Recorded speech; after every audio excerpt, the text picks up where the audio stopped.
co-host. Stan the man. And we are excited to talk to you about Worlds of, Avatar The Last Airbender for our 67th episode. Oh, don't do that. That's banned. Is it banned?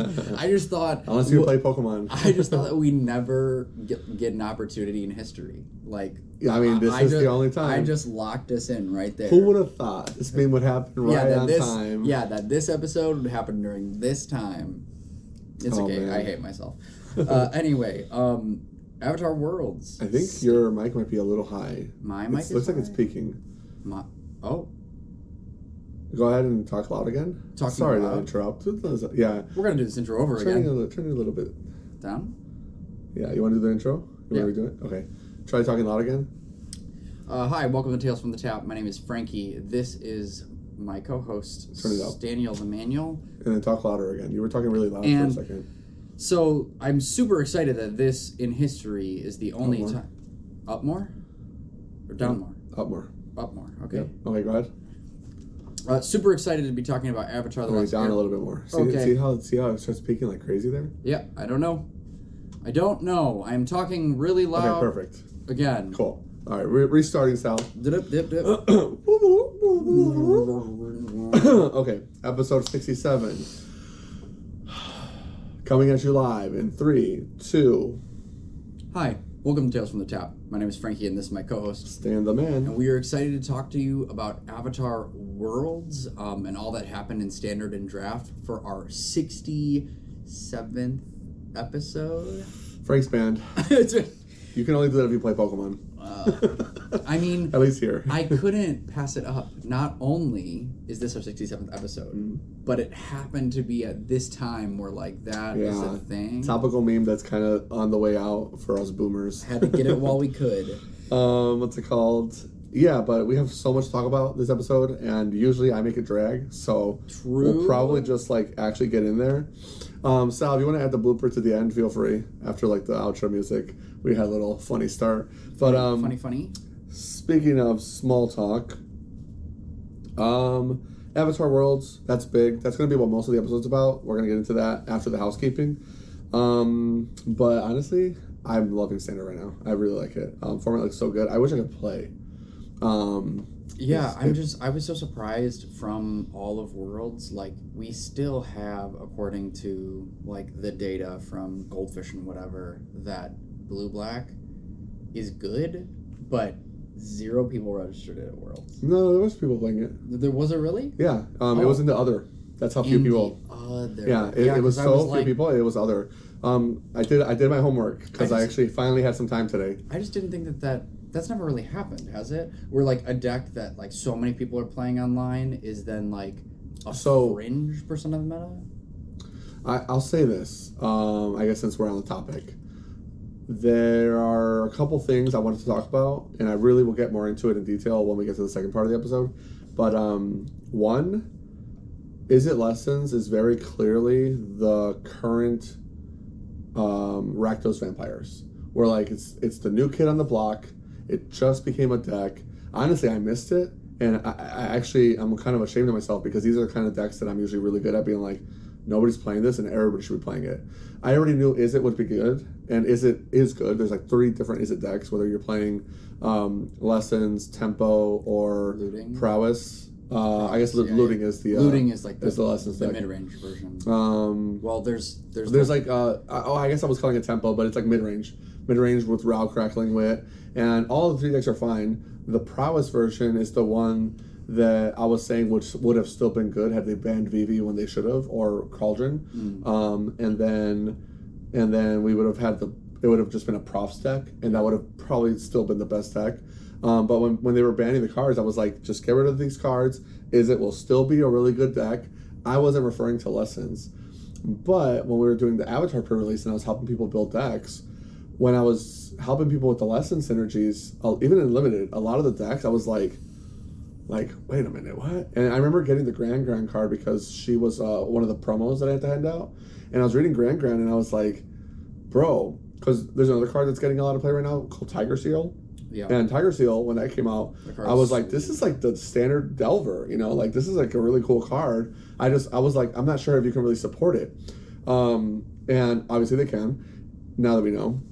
But Grand is one of the cards that kind of helps support that. And she herself is just such a powerful card. I remember seeing the card spoiled, or I was handing out promos, and we had just done the podcast episode, and I wasn't really talking about Lessons as a synergy itself because we were so focused on like the 2 color archetypes. Well, and I think that we thought that it was going to be more prevalent when Strixhaven happens later this year. Well, I think we mentioned it, but I personally wasn't on like the, oh man, I wonder if like Lessons itself is going to be like an archetype that's pushed. You know what I mean? I definitely, I don't remember if maybe somebody has the clip, but I don't remember bringing it up on the podcast.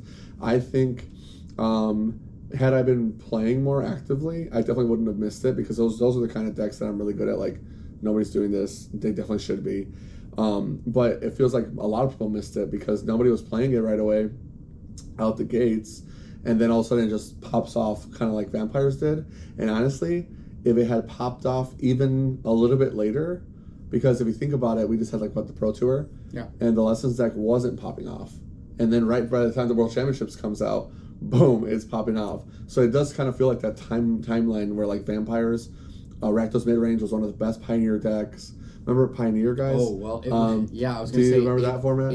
But Midrange at the time was like really powerful, way before the Unholy Annex time. Yeah. Just straight up like a Kiki Cheeky deck. Yeah, it was good. And I remember because it was here in Chicago, and they like showed day one of people playing this Rakdos Vampires list. And that was like when we got the quote. 14% people registered to lose. Yeah. And I bought all the Vein Rippers that the store had for $9 a pop, and then there were then 30 the next day. And I was like, oh, I spent. Actually, in our cube last weekend, I got to draft Rakdos.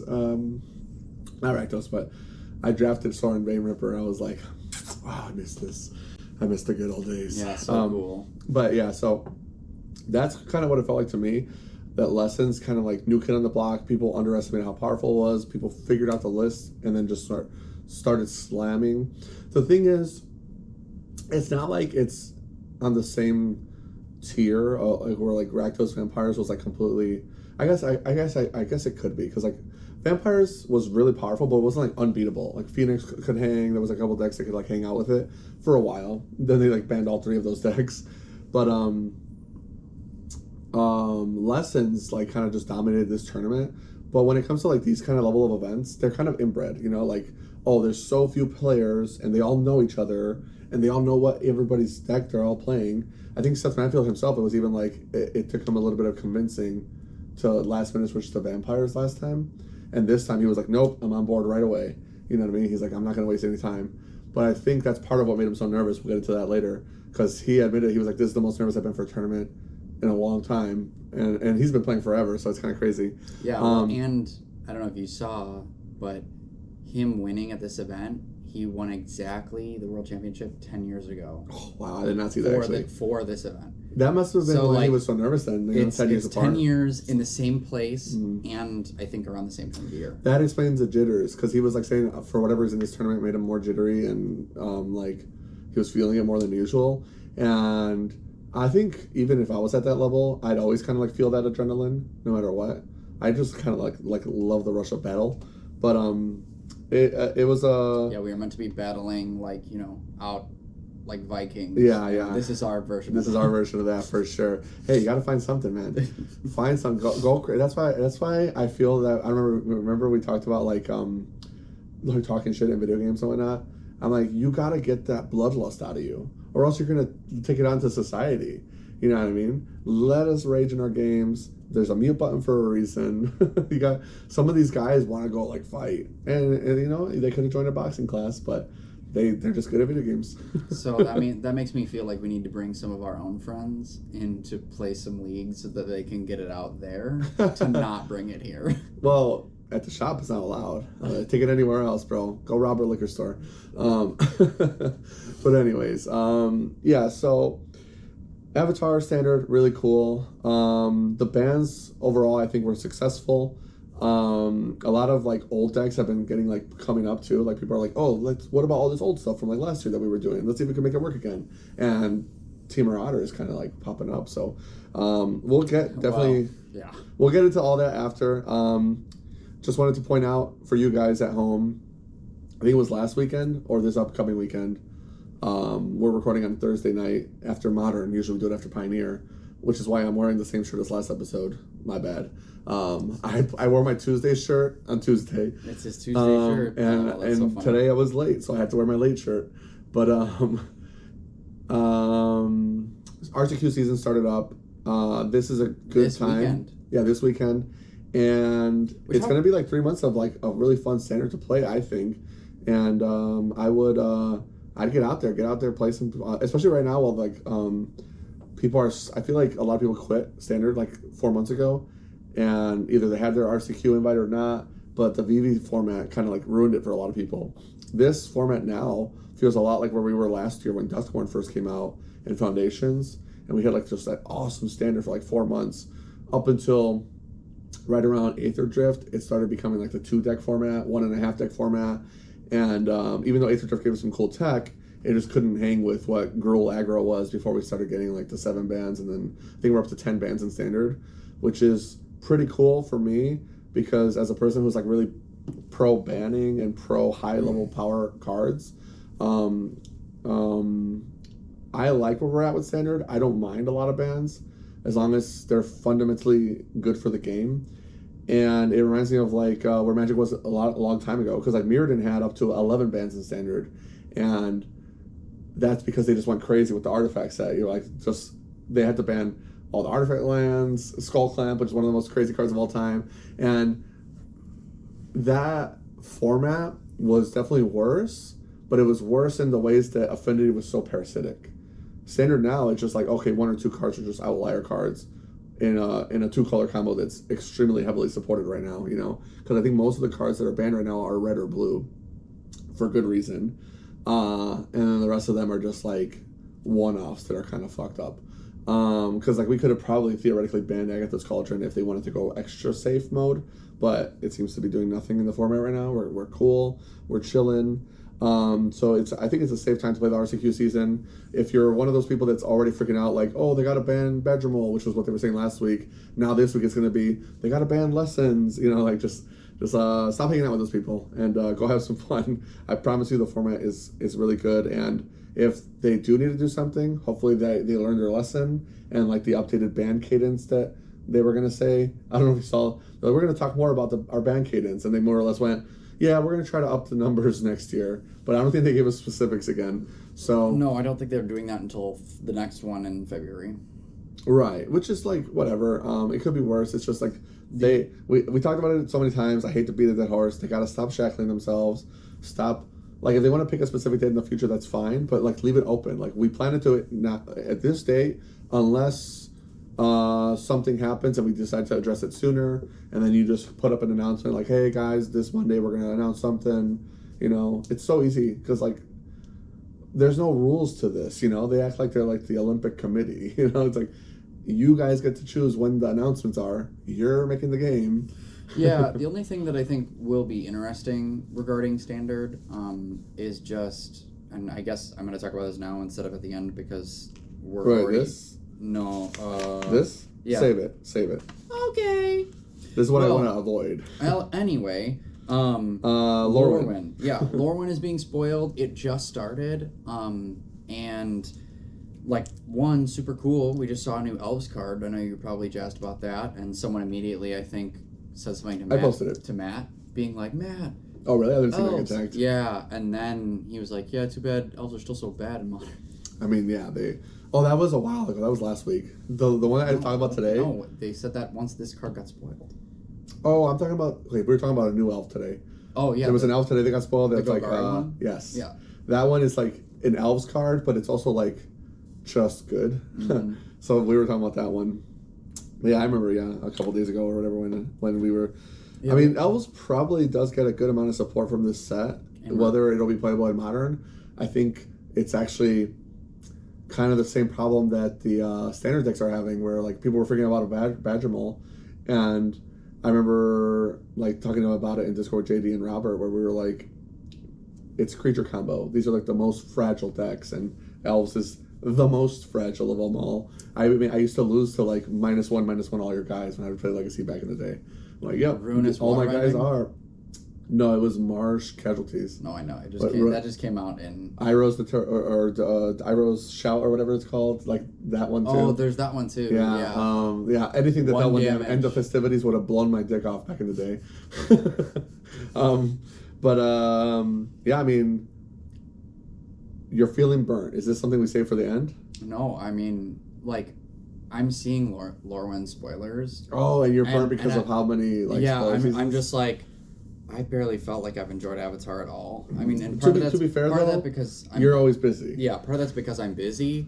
But like, I was like, I feel like we've had this for like 4 minutes, and now it's like, okay, then Lorwyn's coming out, and this next year is probably going to feel more intense. This next year is going to be more intense for standard players specifically because it's 7 straight sets every 8 weeks. Yeah. And that's honestly not that bad to me as long as there's no shitty supplementals.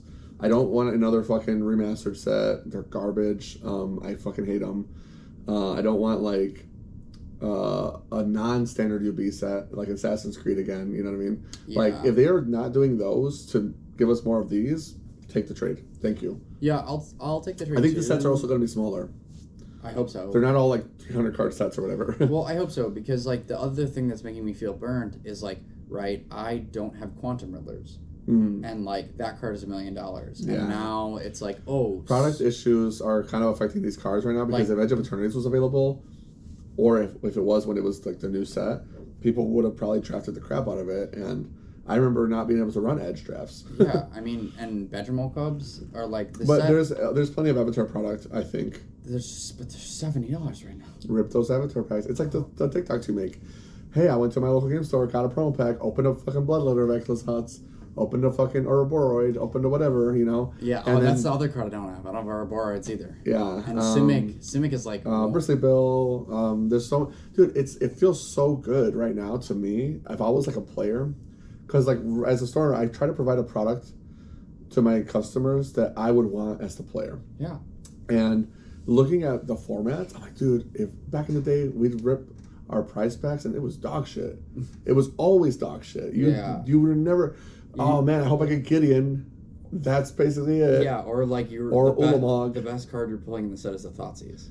Dude, do not get me started. And now you're like every set now you can like rip gas, all of them. It's actually really nice. Yeah.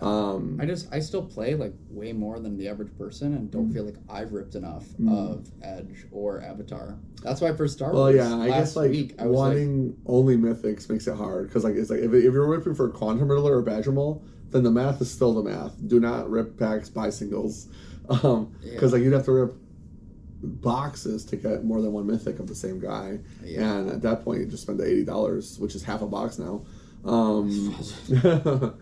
But yeah, so like I don't know, I could definitely understand that though. There's definitely going to be a lot of a product out, and for people that want to do every product or grind competitively, it's a lot. It's a lot to manage, but It's that or the opposite problem where you're like Star Wars Unlimited. We make a product every 4 months and nobody wants to play our game because they're tired of the meta in 1 month. You know what I mean?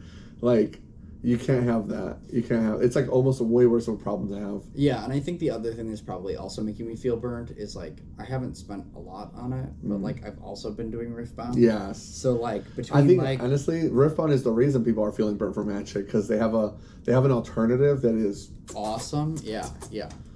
Not that other games aren't good. Like One Piece is really good. Genuinely, the new Hololive game, really good. I know for the non-weebs out there, they're probably rolling their eyes like, oh, Hololive. It's like the gameplay is actually really good. Pokemon TCG Standard, really good gameplay. I get like 20 plus on average every fucking Saturday. It's snow day, it doesn't matter. Every Saturday, like the last month has been a snow day. Doesn't matter. 20 Pokemon players will show up. And it's awesome. The only time they don't show up is like regionals pops up. Okay, they're all at a regional. And Pokemon regionals, by the way, make Magic look like fucking dog shit. Their regionals are awesome. You have to like pre-sign up like 2 months ahead of time because their shit always caps like 2,500 players per regional. Magic struggling to get a couple hundred because they don't really make it incentivized to go. They don't make the cons awesome. Yeah. They don't like Pokemon's like plushies, got like store booths, like shit you could win, side events. Magic's like, we got that too. Come see the Commander guys from that YouTube channel you don't watch. Like, yeah, or being like, man, I get to go play in this event and I get 300 ticks. Yeah. That can get you one collector booster. Yeah, they're getting you. They try to farm the players so hard. I feel like at the cons, you could make it worth their time, and then it would increase the hype. The problem with these companies is, and I say it all the time, but they don't ever think about like the long term. And they're just like, right now, Q1, got to make Q1 money. Got to go up. Graph, boss, show me numbers up. You know, like it's so stupid. And I feel like the behavior makes no sense to me because if they just hype the game up and maybe spend a little bit more money or were willing to hedge on certain things, they could just make everybody happier and then like get more people wanting to like spend money. Because I think Pokemon does it honestly pretty good. They don't do everything perfect, but Pokemon is so willing to make the value like hype, and every set the boxes of Pokemon sell out nonstop. Also, just imagine imagine if Magic just said, I will throw an additional $100,000 into each one of these things. Yeah. They make $1 billion every year. That is like literally nothing to them. Yeah, I don't know. To do. It's not like us where we're like, oh gosh, got 1,000. Even just like margins, like, okay, our boots need to make this much. Okay, well, hoodies and playmats and all this stuff, you want to just cut the margin back like 5% and then just make it so that the ticket wall is earning you maybe more money in volume but less money per product. I don't know. I'm sure there's some like math that they're just like, actually the players like eating shit and we're making billions of dollars and go fuck yourself. It's like, oh, whatever. True, fuck, yeah, whatever. Same goes to you, buddy. Me in the shower having arguments with Watsy. Yeah, like you against the wall. Yeah, the brick wall beam. Yeah. That's so funny you say that because Sabrina asked me, she's like, do you ever like have an argument that you're preparing to have with someone in the shower? I'm always, like, all the time. Always. That is when I am doing that. I tell Winter, whenever I'm spacing out, I'm actually just having scenarios played out in my head. If this, then this. If X, then Y. What would happen? What would happen? And then like follow the route to like what I want to achieve. Smoothest route, you know what I mean? Yeah. The only way that doesn't happen is our friends that like they're so off the wall that like they say something that I'm like, I didn't expect that in my day. Well, usually for me it's like for stuff that like matters, like work or whatever. It's like I need this accomplished. What's the easiest way that's going to happen, and then what path do I take, and also like things to avoid to say because I don't want to offend anybody. You know what I mean? Like genuinely, I actually believe it or not, you don't want to offend. Believe anybody? It or not, I mean I'm only abrasive when people are assholes. Like as a customer, like if you're an asshole to me, I'm like, dude, I own the shop. I don't actually care about your opinion. I'm not. You know, they're not paying me $15 an hour to be here. I'm paying myself less. So I can tell you, go fuck yourself. Anyways. Let's get into some housekeeping so we can actually jump into the episode because it's going to be a long one. Housekeeping. As always, thank you guys so much. Patreon, best way to support the show. Easiest way to help us if you want to support. As always, shout outs to our patrons. At the top tier, we've got Tap Furiously with Guys Cradle, Christian Paz, and Josh Dodson. At the next tier, we've got Kiki Chiki, Tap to Ruin Your Opponent's Life, Mike Bellini, Jose Gonzalez, Michael Collin, Todd Sylvia, and my boy Rosie Hopkins. At the next tier, we got Tapping 2 Blue Mana, Christian Olvera, Jared Henry Thompson Musterman, The Judge, Joseph Espani, MTG Chicago, Trent Gligorovic, Julian Eisenbrun, Alex Maurer, and Ethan Carlson. And then at the bottom here, we got Tap That Bird and Fly. We got our boy Hector Alvarez. Thank you guys all very much. You guys are the best. We really appreciate you guys. For the rest of you that are just watching on YouTube, Spotify, whatever, like, comment, subscribe, follow, whatever. All that stuff goes a long way for us. We really appreciate it. The show will always be free on YouTube. So if you can't afford it or don't want to support through Patreon, just honestly likes, comments, all that stuff goes a long way. If you haven't subscribed already, really appreciate it. Tell your friends about us. If you think I'm crashing out, let me know in the comments. Always. I actually genuinely like disagreements. I I know We know- Frank starts we blaming know. people, but We I know. always respond. I'm like, okay, well, why do you feel that way? Frank be like, go fuck yourself. I'm like, whoa, damn, that's on YouTube. But anyways, Well, Stan has just been slowly training me over the years to be like, dude, you just gotta go harder. Like, just go harder, and then he's turning me into a monster. If anything, I We're learned seeing from 50 Cent is that I don't do enough to bring my opponents down. This guy's dropping documentaries, bro. I gotta start writing shit down more. Anyways, thank you guys all for the support. Really appreciate it. You can check us out on YouTube, Spotify, Podcasts, Apple Podcasts, etc. And our show notes are available to the patrons as well.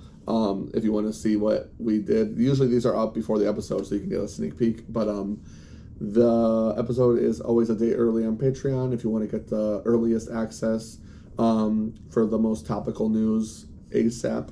Or the most topical news, tune in at 9. But yeah, anyways, let's get into this episode.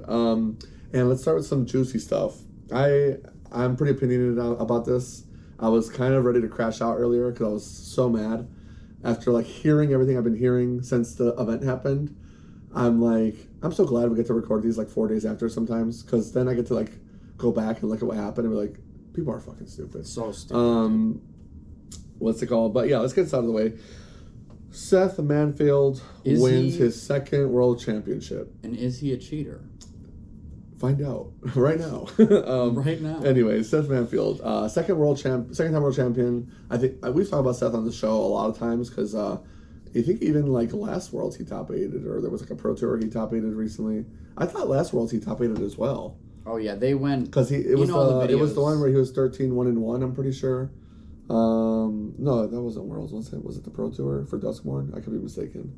I have no idea. I can't remember, but that guy has a lot of top finishes. They said it. Seth is like probably one of the greatest players of all time. Yeah, one of the greatest players of all time. He's genuinely a great dude, and China Fireball guy, Ray Duke, all those dudes are good people.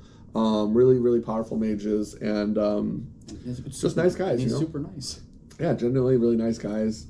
At least on the surface, from what we can see, they've never been like outed for being like a piece of shit or something, or actually real cheating, which people are claiming. And don't get me wrong, people that like comment on Twitter, I always try to ignore, like Twitter commenters, Reddit posters, especially Reddit moderators, anybody who makes a Discord whenever there's a new game, so that they have a Discord for their specific region, when you could just make one that covers all the games. That'd be kind of cool. Anybody that argues with robots on Facebook that are from like India, yes. Original account created, not like profile picture is a furry, get them out of here. Opinion invalid, do not care. But when I see them posting, it's still a little, it's like bees, or like, no, not bees, because I like bees. It's like flies, you're at a restaurant, the window's open, somebody lets the family in, and you're just like, oh, fuck. That's how it feels when I'm like on Facebook and I see a post, Seth Manfield wins the world champion. First comment, didn't that guy cheat? Person whose brain cells are like IQ 75, should be a janitor, but collecting welfare, and he's on Facebook 24 hours a day. Yeah. It's like one of the things that Saffron Olive said like almost immediately, and one of the videos of watching someone comment on all of this drama, like looked at his tweet specifically and said, was this a commander take back in the World Championship Finals? And I was like a commander CDH take back. I don't understand. He was basically saying like, this is the kind of stuff that happens at commander tournaments. Is that like a common occurrence? Yes. I've never been to a CDH tournament, so I haven't either. But that was like a comment that got a lot of other people to be like, I don't understand. Is that like a rule in CDH that they have more takebacks than other formats or something? I just think it's more common from this context, but again, I've never gone to a CDH. Interesting. Sorry, I didn't mean to ruin your punchline there. I didn't get it. And then you said Saffron Olive, so my eyes glossed over. Just kidding, bro. I'm just a shit talker. No, he should. I used to watch Saffron Olive. I'm not gonna hate. Against the odds, he's the GOAT. But what's it called? The comments are just so cringe, and then like how people spin a story after, like what actually happened versus what they say happened. Not referencing anything specific, just in general. Like I'll see comments that are like, "This is what happened. I watched it," and it's like, I watched I think Pheasant Kenobi is his name. Yeah, I watched his video too. I watched his video earlier today. And I watched one other video because I wanted to just see the snapshot, and nobody was posting just like what happened. Yeah, the video. It was so cringe. I literally searched Seth Manfield 2025 take back or whatever, and then it was like, or MTG World Championship take back, and it literally was like, the first clip was the match. I'm like, 45-minute match, bro. Cut to the fucking clip. Like, what are you doing here? And then the second video was his. So I was like, thank God. And I'll be honest, the video was kind of like, it started off really good. It was like actual topical arguments about what happened, opinion about what happened, the actual footage of what happened, what people were saying, what he agrees or disagrees with. But then he went like on a 6-minute rant about like what it means to be a pro and blah blah blah, and like all of it felt kind of like not matters. No one cares. Yeah. And I was just like, oh, what does that have to do with what we're talking about? And then at the end, he like brought it back in, and like finally, like, here's the rule that they're referencing with judges allowing takebacks, and then I was like, okay, cool. At least the ending of the video it's was like like decision reversals, MTG 4.8 or something. Yeah. The rule number doesn't matter. It's just like it's been a rule for a while, and we all know the rule. Honestly, I feel like what I take away the most from this was that I feel like people that we know in general are not using this rule more often. I think a lot of times I watch somebody make a mistake and then like immediately catch themselves, but instead of being like, oh, my bad, being like, and like hesitating, and then being like, I already did it. Yeah, I already did that. I'm like, what do you mean? I can't help you. You know what I mean? I cannot give you outside information or tell you what to do. But like when I watch people do that, and it happens a lot, for what it's worth, and there's a difference between like, oh, this guy's like a take-backs Andy, like he's Johnsing, and then there's like actual cheating. You know what I mean? Like if you're catching yourself at the moment, stuff like that. Pausing, like the biggest thing I think is an issue for people is the pausing. Like I'll notice people go to do something and then stop, and because they're pausing, they think, oh, you're waiting for your opponent to say something, but they might be thinking, and then opponent says something, and they're like, okay, well, it's already on the stack now, and it's like, okay, well, there's a lot of nuance to that, and definitely you can fix your own mannerisms, and obviously you should give yourself every opportunity beforehand to like not have anything judged subjectively.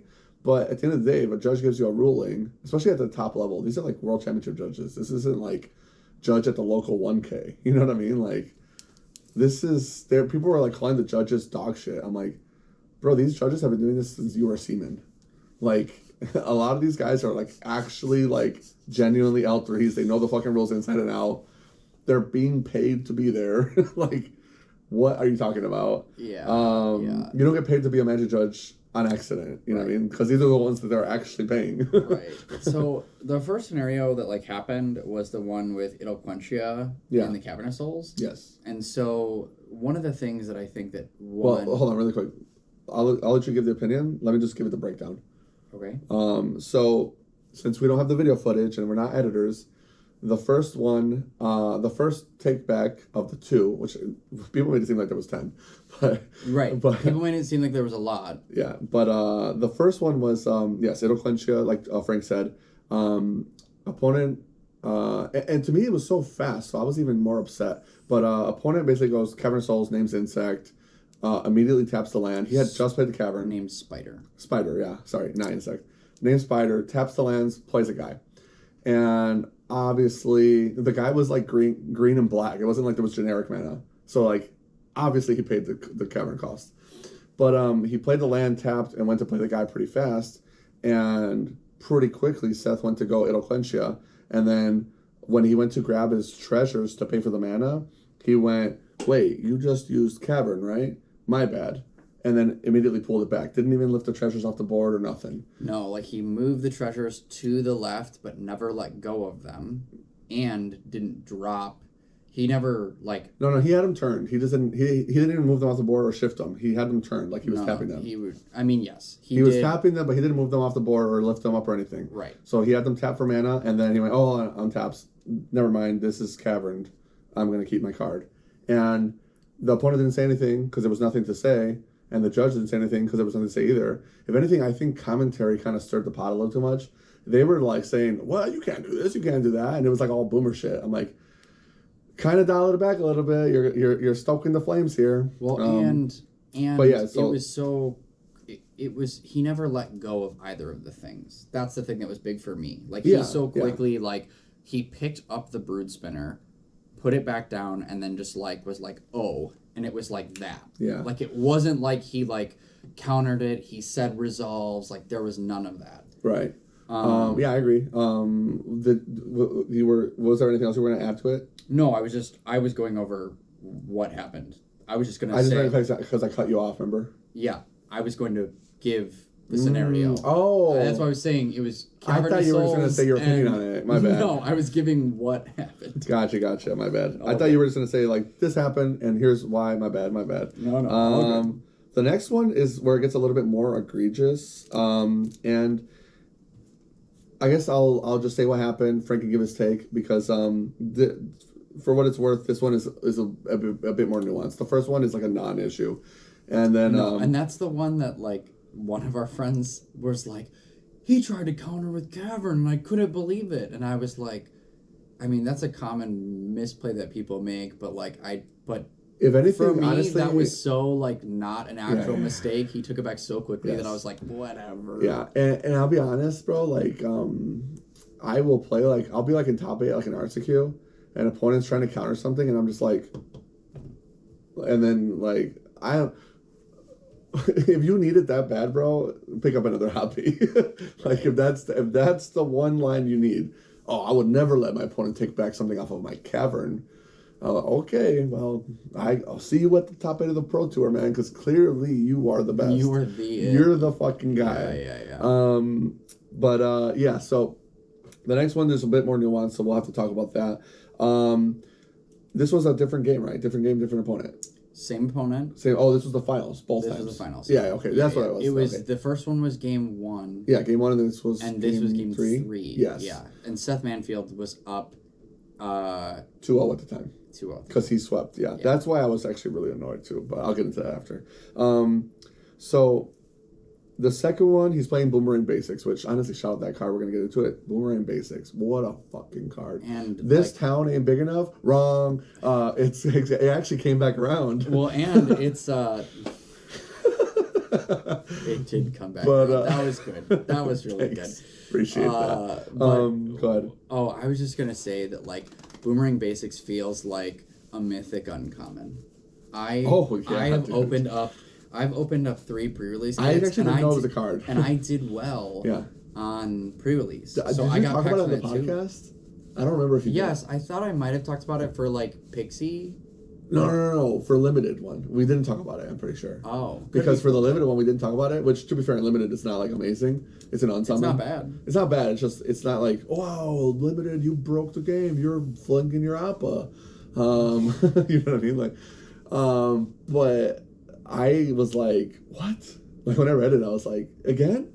Like, they just keep printing this card. And every time they're like, is this too good? But, yeah, so Seth is playing the Monument deck, the looting version of the new lessons. And the gimmick is, like, if you call it lessons or looting, it doesn't really matter. The point is you want to have fucking lessons in your graveyard. And your cards have synergy for lessons. Well, that and, like, the kill is Monument of Endurance. Right, exactly. You're killing with Monument of Endurance. So whether you call it lessons or looting, there isn't really a difference. You're discarding cards to the graveyard. Bonus if they have lesson. Bonus really because really strong bonus. If they have lesson. Bonus because of Ancestral Recall. That's what I'm talking what about. they're calling Ancestral Recall. Yeah. So what? Yes, we'll get into it. But he goes to target one of his monuments with the Boomerang Basics, and then once he puts it on the stack, he actually freezes. Like, he just freezes and starts doing math. You can tell he's checking, he's counting, blah blah blah. Opponent's just chilling. Like, he's like, whatever. Well, yeah, and opponent's like, good, whatever. And he says his opponent acknowledges. Yeah, opponent acknowledges the card, which is important to know. Opponent's like, yeah, card's good. But he's just waiting patiently because at this level they don't have timers, so there's no real reason to rush. The guy is just like, cool, respectfully chilling. What are you counting? And Seth just starts counting and counting, and then he's like, oh, I'm actually short damage on my monuments. So he obviously is what he figured out because we can all do the math. He calls the judge over and it's like, actually, can I take this back? I think opponent can't speak English, Japanese player. I could be wrong. It is Japanese player. But I wasn't sure if he could speak English or not. Not all the Japanese players can speak English that are at this level because it's the World Championship. But I don't remember because like people were giving him shit that his opponent didn't like say anything. One of the issues that Pheasant Kenobi was saying in the video was he's like, I don't like that it puts these players in this position when they're on camera. He was like, if opponent had been like, no, you can't take that back at that level, he's like, the next week there'd have been all these articles about how he's a bad sport. And I was like, he doesn't let Seth Manfield, you know. Yeah, I was like, first of all, none of this has anything to do with what we're talking about at all. But secondly, I completely disagree. I thought it was a terrible point. It had no real bearing on what the topic is. Horrific take. And yeah, it was a bad take because we've had this instance before happen. If anything, the guy back then should have been asking for takebacks because he gained no knowledge. All he did was gain the knowledge that he lost. But if you were there for our devastation, oh my God, we had a notification on the podcast. I'm so sorry, guys. I hope you didn't hear that. I'm so pissed right now. If you were there for our devastation, when Red Tech wins was the best deck in the format again.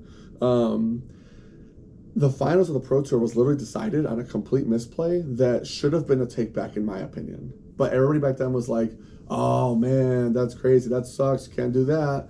And like the dude didn't even challenge it. He just started like crashing out. I feel like he could have been like, well, let me take this back.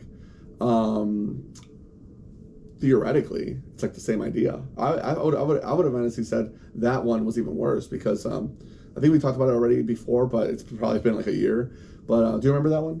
Our organization. So in the Pro Tour, it was a mono red mirror. Mono red deck wins. Hazoret was the best deck in the format. Oh, I think we talked about this even here. Yeah, exactly. And so it was a finals mirror match. And game 5, the guy has win on board if he top decks 3 damage, draws Incendiary Flow from Eldritch Moon. You win. He won the Pro Tour. And literally goes, yes, turns his Hazoret sideways. And the guy goes, you have 2 cards in hand. Like, and then as soon as he realizes it, the judge comes over and goes, you're already in combat. Which to me is crazy. Like, I would have ruled that if that were me, I would have ruled no knowledge was gained. Like, very clearly, he just had to spaz out. You know what I mean? But there's something to be said about being at the top level. And, you know, it's kind of hard to say because with Magic, there's no, like, technical, you know, like, we banned the dexterity cards, right? There's no, like, technical aspect to it in terms of, like, if I'm playing basketball, I know I got to take the shot. There is no, like, ooh, what if I don't take the shot? And then I wait till next turn. Like, you either shoot it or you don't, and you make it or you don't, right? So, like, that kind of, like, you could argue, I suppose, is some kind of layer removed from, like, well, he declared his attacker. He should have known to Incendiary Flow first. It's like, tomato. Motherfucker said, I have 11 damage. I can do 11 damage this turn. And then just, like, missequenced it on, like a heartbeat of a play. And that I would have been like, oh, wait, hold on. You know, if I was him, I would be like, hold on a second. Actually, before his opponent even pointed it out. The 2 cards in hand thing. So I would have been like I don't know, because like the guy that won that event, you got to feel like there's an asterisk there. You know what I mean? Technically, you lost. Right. Technically, you lost. Right. But the other guy, man, he had to sit at home with that and be like, you know, it is what it is. And to me, it's like it doesn't matter what happened. Like, it was ruled. It is what it is. But that's a situation where, to me, feels really similar. And I don't really have an issue with how the take back went, because it's not like new information was presented. It's open deck list. We already know what each other's decks are. And sure, the guy had open mana, and maybe he could like respond to it by killing his monument or something. But it felt to me like Seth just needed to basically take the card back sooner and just be like, wait, hold on, I'm actually still doing math. Because if he had just done math first, card second, it's the exact same thing. Yeah, I think that the part that is difficult for me was that the time from which he put the card, did the target, had his opponent say yes, was like 20 seconds. Yeah. It was a long... He waited an eternity. It was a long time. And I think in this instance, he clearly went, okay, I have 4 cards left in library, which will net me 12 damage of Monument, which won't kill him since he's at 13. Mm-hmm. And so... But he was already counting, because you could see his library was set up into 4 cards before he started counting. Right. So like the thinking process was already happening. I think the only issue was that he went to try to put the spell in the stack and then didn't just like immediately pick it up. Because like he was obviously still thinking, but at that, it's hard to say. Like, to me, the only real issue that people have is that he didn't pick the card up. But it seemed to me like the player acknowledged that he's like, wait, hold on. You know what I mean? Like, he just sat there thinking, what else could he be doing that's not just resolving the fucking spell, you know? Clearly, to me, he's thinking about it. Right, of course. It's just, what's tough is that he picked a target, and... Yeah, he fully put the spell in the stack. I mean, in theory, you could argue the same with the Quench. He, like, almost effectively fully put the card in the stack. It's just that, what's it called? He stopped himself halfway through, but there was nothing else he was doing on that turn. It would almost be like if it was like maybe inverted. It's kind of hard with a counterspell to add like the same scenario, but like if it was Seth's turn and then he was like, wait, let me think about this. Actually, I don't want to counter it mechanically for some reason. No new information gained somehow. It's like almost the same thing. If that makes sense. Yeah, no, it does make sense. It's just what's different for me about those scenarios is that the It'll Quench You never really left his hand, and it was like almost immediate. Whereas this one was technically on the table for a little bit, if that makes sense. In terms of that, like I think it was on the table for a little bit when he went to go pick up the spider. Oh, I don't think so. I think it was just like he went, I'll counter. Yeah. Wait, what? Lift up. Oh, just kidding. I mean, I guess maybe he did. Maybe he did put it down. I don't remember anymore. But like the pickup, not that I think it matters. I'm just saying like if that's the nuance. The pickup was so quick, whereas like this one was long, and I think he let go of the boomerang basics. Here's what I'll say about that. I don't care about how long that much. I think it does matter though, and I respect the people that have that issue. The whole like, did it leave his hand? Blah blah blah. The only time to me, hand touching dexterity, any of that ever fucking matters, is when a card enters your hand. Otherwise, who fucking cares? This is in chess. People are like, well, in chess there's touch move. That's great. And your mom was in my house last night. What does that have to do with what we're doing? Like, if I draw a card and it goes to my hand, I could like slide a hand bullshit, move the card around. Oh, I actually drew this one, right? Otherwise, I put the card down, I let it go. Wait, hold on. Versus, hold on. Like, to me, still having it or having put it down, still saying the same words, there's no difference to me. Yeah, I don't think that there was new information gained in regards to like the state of the game of like the board or what your opponent could do. But what I do think is like, to me, what is new information is that he realized this will lose me the game.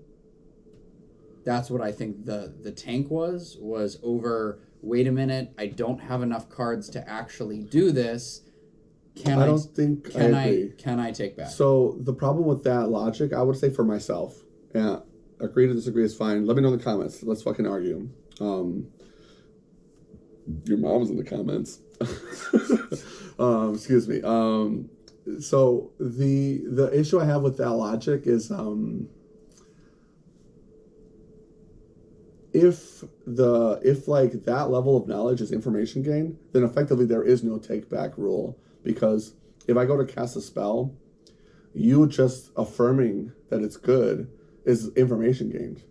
You know what I mean? So then like at any point effectively there is no way to like take back a card then. because you could just judge comes over. I was cool with it, and they're like, well, you gained information. Sorry, with the board state, nothing on board changed.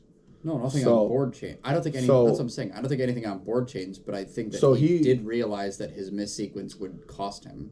Yeah, but that's not new information. The new information would be opponent presents a card that gains him 1 life. Well, now my math is different. The math was never different. He was just still doing it when he went to go put it on the stack, probably instinctually. Like, this has been winning me the game all tournament. Wait, hold on a second.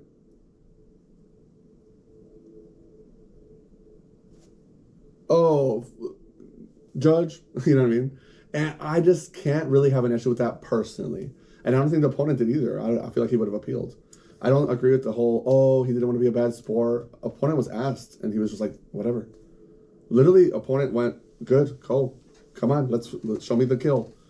And maybe he felt defeated already because he was down 2 games, or maybe he just knew it was inevitable, or maybe he just is generally a good sport. But I think the only person whose opinion matters on that, not like when we're speaking subjectively, is that guy. Not to discredit anybody who disagrees, because I think there's a lot of nuance to what you're saying, and I actually respect anybody who disagrees with me on this. I can see it both ways. If I was judging it, I would have done the same thing the judge did. But I just and if you want to hold it against Seth, honestly, like, more power to you. It's your prerogative. I just have the most respect for Akira, who was just like, if you have it, you have it. I'm not gonna win off of like a technicality.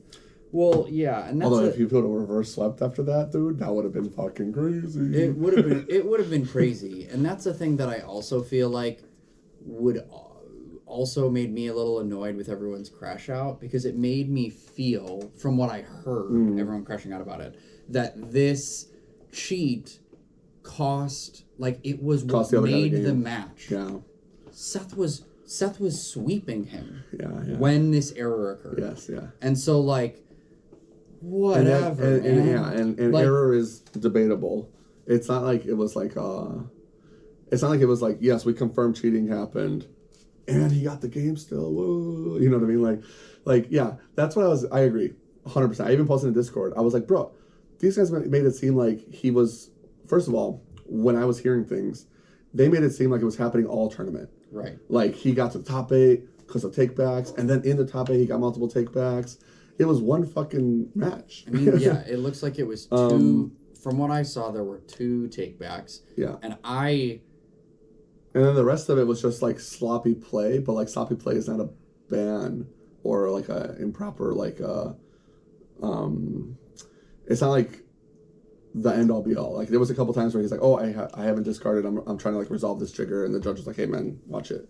And he probably got a GRV. Who knows? Maybe his opponent should have asked him how many he had. But well, yeah. Well, I agree 100%. Like, he was basically clean to get his top 8, and then it was 9-0. It wasn't like 3-2, 3-2, 3-2. Or even like the one guy he took back against, it was 2-2 when they did it in game 5. This is what won him the game, you know? It was literally, I'm sweeping everybody effortlessly, effectively. And even if he had lost this game because they didn't let him take it back, which, whatever, 2 more games. He's already up 2-1. Like, right. He still has 2 more games. Yeah.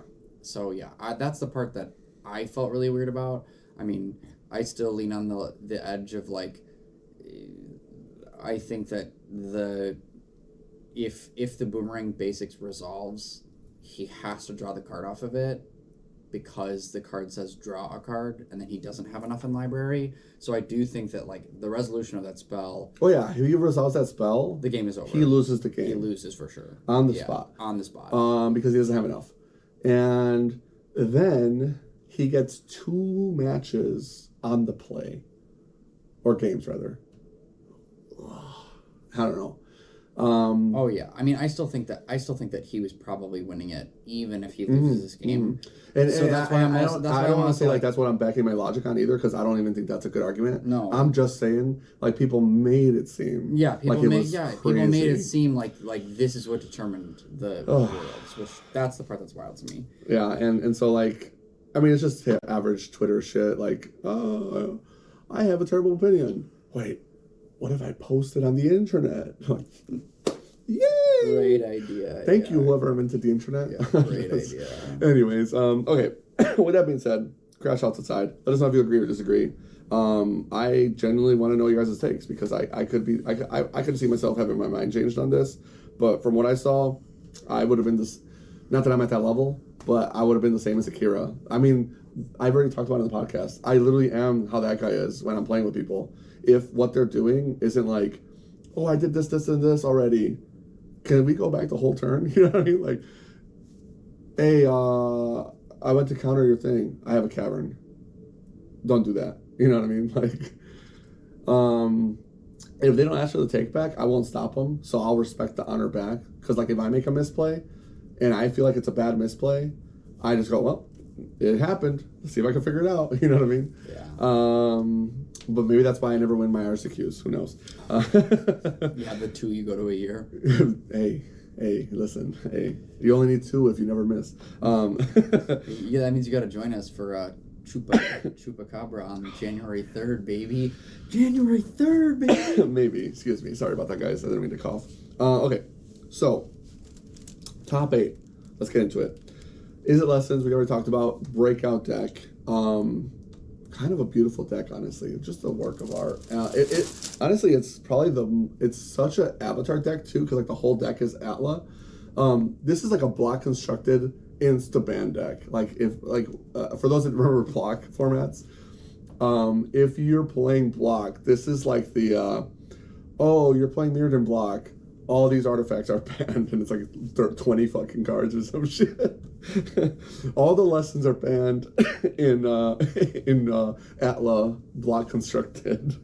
But anyways, 5 of the top 8 was Is It Lessons. 2 was Temur Otters, which is one of the returning archetypes we talked about. People were playing a lot of Temur Otters last year when Duskmorn came out because, as you mentioned earlier, I think you said we got Song of Totensan and Wells of Eldraine into the Bloomburrow guy, Valley Flood Color, into Duskmorn giving us Overlord of the Hauntwoods, which is like the trifecta. No, Enduring Vitality.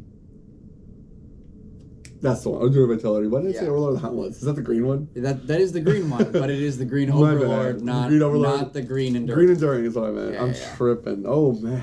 Holy. Okay, it's getting late. So that's the trifecta for the Otters deck, and effectively, Valley Flood Color letting you untap your guys when you cast them, and they also have Flash. Enduring Vitality giving all your guys Cryptolit Wraith, so they're all Birds of Paradises now. Just untapping your guys and casting into a Song of Totensan or whatever to get a ton of mana to make a bunch of guys, or just give all the guys who do have haste and just go crazy. It is a really cool deck. And it kind of like plays similarly to the Airbending deck in a lot of ways because it's a creature combo. So I really like, it's kind of interesting that we have 2 creature combo decks in the same format and they're both powerful. So it's pretty exciting times. I like these kind of decks personally, and they're fragile. Like you can beat up on them when they're not like, some versions can be like overpowered, like Green White Ballista and Pioneer, if you remember that. Some versions of those decks can have too much resilience, but right now it feels like they're pretty balanced, and obviously all the red decks are beating up on them. Cards like Iroh's Demonstration can hold these decks back, and it's pretty cool. Then the last one was a new face, but kind of a returning face, because it's the Sultai Reanimator deck that we've been seeing since Spider-Man came out. Where they Superior Spider-Man, the Bringer the Last Gift, Living End, yeah. So Bringer the Last Gift from Lost Caverns of Ixalan. Yes. Like 8 mana, Living End type of creature. If you cast them from hand, he Living Ends, and except for himself, I could be wrong. He like Living Ends everybody except for himself. I can't remember. But Superior Spider-Man can copy him from the graveyard. When you cast, you start casting from hand. You get the Living End trigger for 4 mana. Or 5? 4 mana. For 4 instead of 8 or 10 or however much Bringer the Last Gift costs. So you can actually play a legitimate deck with Overlord of the Baelmerk. Not Enduring Enduring Tenacity. Enduring Vitality. Vitality is the green one, I thought. Yeah. Tenacity is the black one. Yes, Tenacity. That would have been me fucking up. And in my brain, when you said tenacity, I thought the red one. Oh, that's courage. Yeah. Honestly, though, Duskmourn is kind of a goated set, man. Goated set. So many of those cards are awesome. I'm telling you, man, back in the day, I can't wait to get my Gate Crash packs. Oh, man. Not a Shockland or Boros Reckoner, which Boros Reckoner would have been such a shitty pull, too, nowadays. So, yeah, top 8. Seth Manfield beats Akira Shibata in the finals. Also, go ahead. Was it Akira? I thought maybe. I'm sorry. I think I was wrong. I don't think it was the finals. I think those videos that we were watching was against Ken Yukihiro. I think it was Ken Yukihiro. That actually makes more sense because the other guy's board state wasn't making sense for me with like how looting is. And that's even more like... Yeah, because he was playing against Sultai Reanimator when it happened. Yeah. Okay, that makes more sense now. So this was in the quarterfinals then, and it didn't matter at all. Well, even less so because he 3-0'd the guy. Okay, yeah, that makes more sense because the guy was just kind of chilling and he had no board state. So to me, that makes way more sense. He's just like, run it, brother. I'm waiting for my Spider-Man. Yeah, Ken Yukihiro had 1 card in hand. Also, it's hard for that deck to interact with the Monument too. But for certain. As opposed to like other red decks with shatters. But so Seth Manfield beats Akira Shibata 3-0 in the finals, and he had to beat another Lessons player, Derek Davis, in the semifinals to get there. And then in the quarterfinals he beat Ken Yukihiro, who is based because he was playing Sultai Reanimator and got to top 8. Incredibly based. The second place guy ended up beating up on the Otters player in semifinals, and the Otters player actually 3-0'd his Otters opponent in the quarters. So the 2 Otters players, unfortunately, there was friendly fire, and then Is It Lessons just kind of took it down. But the odds of Is It Lessons not winning anything was based on like the turnout and the percentages. Otter on Otter violence. Yeah, I think that's what Tara posted in Discord. Oh, really? That was really good. Oh, I didn't even see that. No, it was bird on bird violence because somebody posted Duolingo over the Hooters owl. Oh. Never mind. Okay, metagame breakdown. 23 of the players, which was 18% of the field, showed up with Lessons. So it was the most played deck. And we talked about earlier, like, there's not that many players at this event. They all know each other. They're all checking for each other. The most played deck ends up being the most in top 8, ends up winning the tournament. Kind of like normal, because usually when it doesn't happen, most played deck was this. But then Amulet Titan won with 1% of the field. You know what I mean? Like, people are always like, whenever it's like not the Cinderella story, and it's like, the most played deck that everybody thinks is good, that just showed up, that they don't have tech for, also top 8 and won. What? You know what I mean? Like, I can't act surprised, but I also don't think that, oh no, we're cooked, you know, like, Is It's too good again, which, if it does happen for a third time, I'll have 3 nickels. But the second most played deck, surprise, Teamer Otters. Now here's where it gets a little interesting. Third most played, Bant Airbending. That's the one we talked about last episode. Really fucking cool deck. Also creature combo. No top 8s. I think one guy got top 16 with it, but that's about it. Is it? Me too. Yeah, that's a deck that I would kind of. I would have liked that deck to top 8. Yeah. At least one guy. You know, we could have got a couple Lessons guys out of there. Yeah. Is it looting versus Is It Lessons? For some reason, listed differently. Looting is the version that is that's the mid-rangey version. Yeah, the RAL and everything. That's the one that's playing Duelist of the Mind. Yes, Duelist of the Mind, which is honestly really cool. Seeing Duelist of the Mind. Yeah, finally, because that card was like, World's card, terrible, garbage. Duelist of the Mind is such a ban cards in Standard until this card is good. Yeah. And then, surprise, surprise, I told you guys it was good, but Jeskai Control, 5th most played, 10 decks showing up. Is It Prowess after that? And then Simic Ouroboros, which is effectively just a green-blue aggro deck we talked about in the podcast last episode. Sultai Reanimator, 6 people, so shout out to that guy for grinding through the odds. Golgari Ouroboros, there's like, the green-black version is honestly really cool. I like how many different standard decks there are. Like, people are kind of sleeping on how good the format is right now, in my opinion. Because then after that, it was Jeskai Artifacts, which is the Simulacrum Synthesizer. In the others, I think there was 2. There was technically 4 Demirs, but 2 of them or 3 of them were listed as the Kaito version, and then one of them was mid-range, so it's not playing pure bounce. Red Deck Winds was up there, Mono Red aggro. Orzhov Demons, Golgari Dragons, another really cool of the mid-range decks with all the dragon package from Tarkir, Dragonstorm. So still showing up some representation even without Gory Steelcutter. Did you want to talk about anything about the metagame breakdown before I get into most plays? Yeah, so I think that the reason why that everyone is having like this severe amount of like crash out over this metagame and why they're sleeping on it is because I think that they're just tired of it being the winning deck, despite the fact that like if you look at the lessons deck outside of like Artist Talent and Monument of Endurance, and Storm Chaser's Talent, right? Those have been like players. Those 2 cards though, man. Bloomburrow was a fucking beautiful set too, man. It was. Standard is so good. Go ahead. No, that's the thing. I think that people are just like, oh gosh, see, is it? Yeah. Well, yeah, but like no one was playing Monument of Endurance. Like people played it for a minute and then stopped. I completely agree. I like when they're going back to old tech because the broken shit got banned.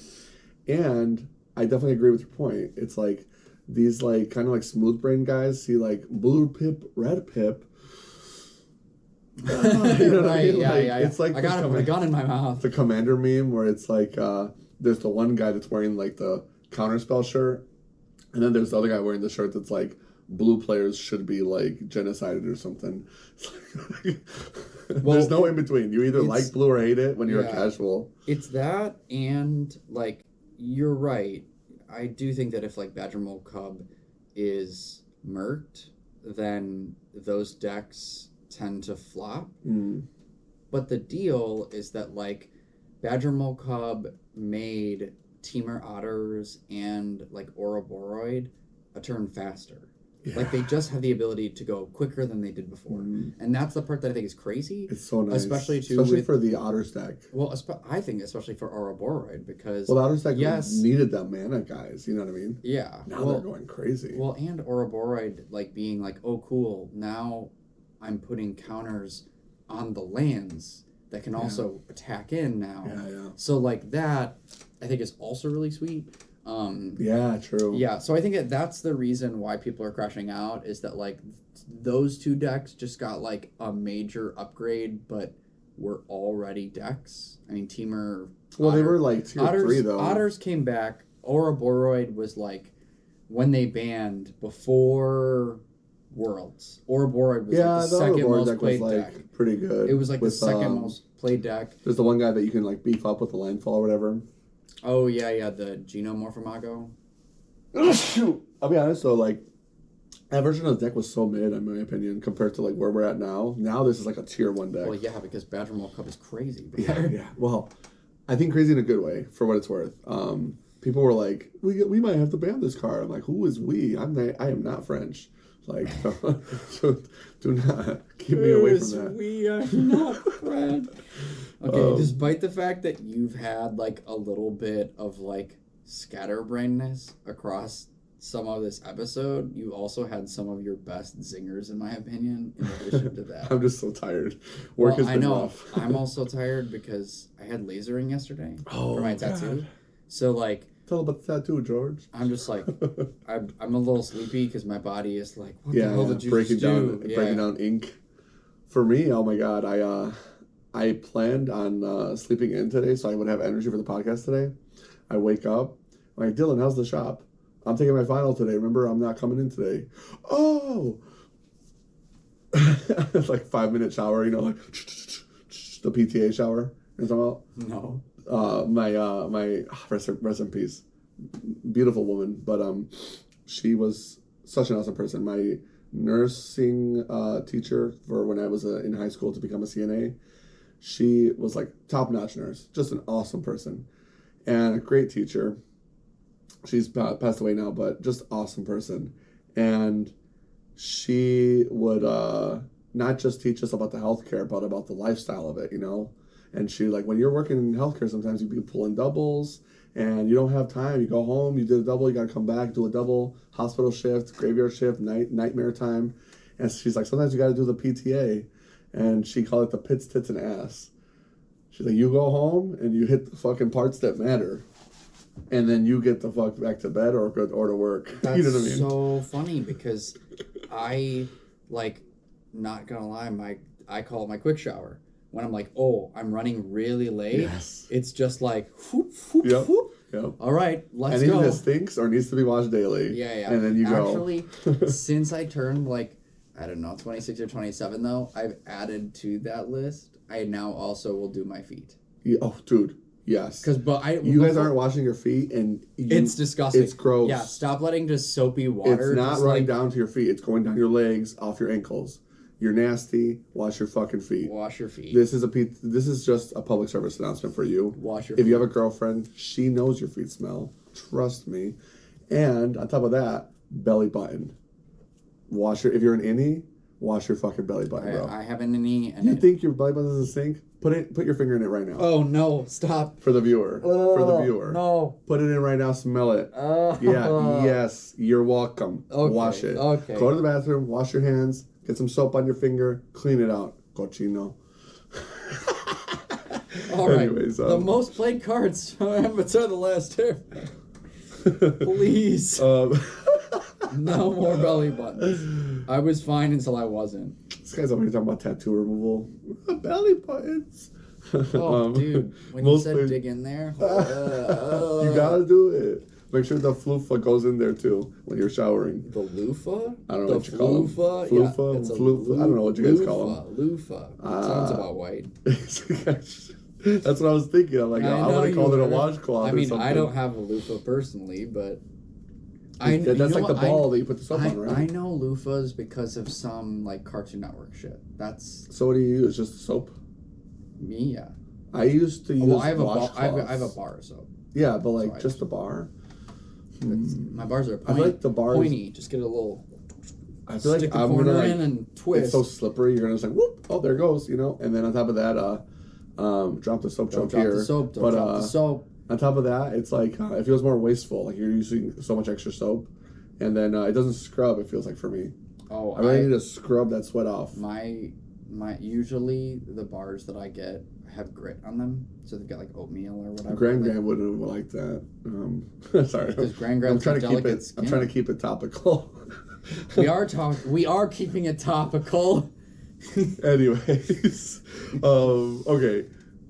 If you guys want some tips, hit us up on Discord. Yeah, now we're a lifestyle podcast. He's a Dr. Squatch fan or whatever. I am, and now I've got a watch. Like we're really going hard. He's got a watch. I know. We were talking about watches in the Discord. We're gonna start hitting you with the red pill shit. Yeah. This guy's a watch guy. Keep her in the kitchen, bro. It's like, okay, whoa, hold on, Frank. Whoa. Don't worry, guys. I'll keep him in line. Frank, not the women. Jesus, guys, relax. All right, I'm sorry. I'm not. Man, I should do stand up.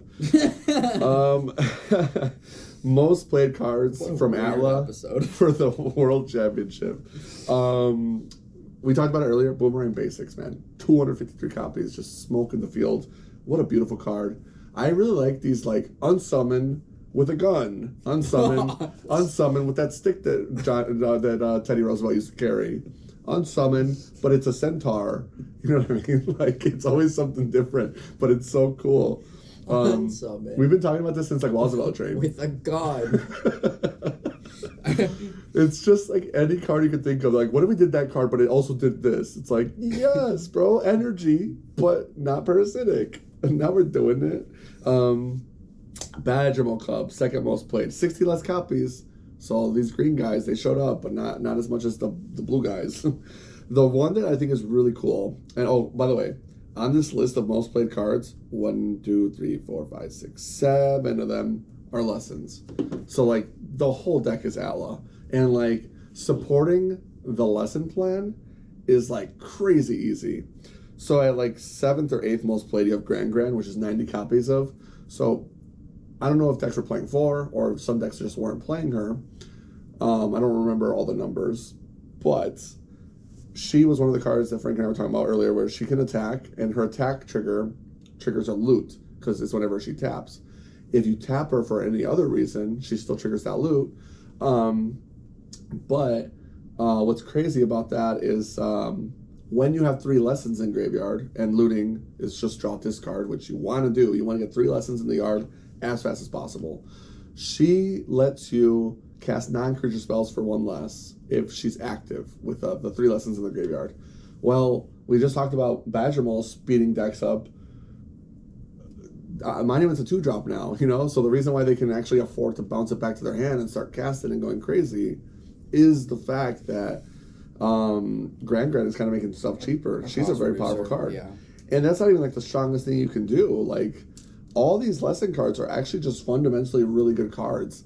Lessons might actually be like too kind of good with itself, with the fact that these cards are all just like baseline decent. Like, none of them are like, wow, that's a great card, which is probably for the best, because like they're all kind of like draft chaff without the fact that they're a lesson in the context of the deck. It feels like to me. Yeah, absolutely.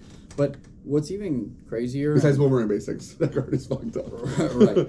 But I don't know if you like saw this. I sent it to myself. I'll have to find it. Yeah, show me. But did you see the Pioneer list that actually did something similar to this after the Pro Tour? What's Pioneer, Frank? Tell the audience. Please. Are there any Pioneer events next year? I know Nerd Reach brought some back. They haven't. Thank you. They haven't announced it yet because they won't. That's fine. They won't announce the RCQ season until February. Really? Yeah, they were going to in December, and then went. Just kidding, guys. We're gonna get through the standard season and then announce. I remember in the podcast being like, and I super hedged. I was like, they should really announce it soon. But what I wanted to say really badly was like, who fucking cares? If they want to make you wait, you know what I mean? Right. And I was like, nah, they should probably just tell us soon. But like as a store, it is rough when they make us wait so long. So the deck that's being played in Pioneer, this version of this list, is playing Monastery Swiftspear, Soulscar Mage, and Emberheart Challenger. Monastery Swiftspear, Soulscar Mage, Emberheart Challenger, and it's lessons? Yep, and they're playing Boomerang Basics. Well, kind of. Oh, so it's just, is it prowess? Yeah, is it prowess? But they're playing Experimental Synthesizer. Do you even know what that card does? The red artifact that exiles a card, you can sacrifice it, and it does the same thing. Yep. The exiled card you can cast? Yep. Okay. So... Is it Leaves Play or Sax? Sax. I think it's Sax. I thought it was Leaves Play for the trigger. No, it leaves the battlefield. Boomerang Basics go brr. So, it's playing 3 Boomerang Basics, but the card that I think is so hot that they're also playing... Yes. ...is Academic Dispute. Academic Dispute. That's the one that's, wait. Academic Dispute. That's not an avatar card. No. That's Strixhaven. Yeah. And is it a lesson? It's a learn. Oh, it's a learn. Wait, Academic Dispute. Don't tell me. It is 3 mana blue spell. No. Damn it, I don't know what it is then. It's a 1 mana instant red spell. Target creature blocks this turn if able. You may have it gain reach until end of turn. Learn. And so what it does is it can grab you a Boomerang Basics from the board, a Firebending Lesson, an Octopus Form. It's also a kill spell. Accumulate Wisdom. It'll quench you. You basically go to your sideboard to grab any lesson that you want from Avatar. And these lessons are actually good, unlike the lessons that we got in Strixhaven. I mean, don't get me wrong, I'm a big fan of Intro to Annihilation, but a lot of these lessons back in the day were kind of ass. They were so scared of making that mechanic broken. And then in Avatar, they were like, we're not scared anymore. We don't care. Yeah. Now we don't care. Yeah. We'll just ban it. Okay.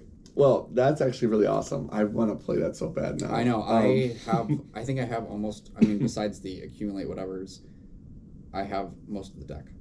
Yeah. What's it called? Speaking of some of these lessons cards, besides Grand, I'm pretty sure some of these other ones also have payoffs. Oh, Accumulate Wisdom is the one they're calling Essential Recall. Right. That's because it's 2 mana Anticipate with Wan Shi Tong on the art, because he's the GOAT. And it's 1 mana with Grand. But if you have Grand active, it's also put the 3 cards in your hand instead of pick one of 3. Not if you have Grand active. If you have 3 lessons in the bin. Yeah, that's what I meant. Right, but you said if you have Grand active, yeah, you same get thing. to do If Grand's giving you the thing, Accumulate Wisdom is giving you the thing. Or Accumulate Wisdom. Yeah, that's what I thought you were calling the other card for a second. I was like, I know what the card that's is. right. That's right. Because you're saying academic probation or whatever. Yeah. But yeah, no. 3 lessons in the graveyard is like so hot.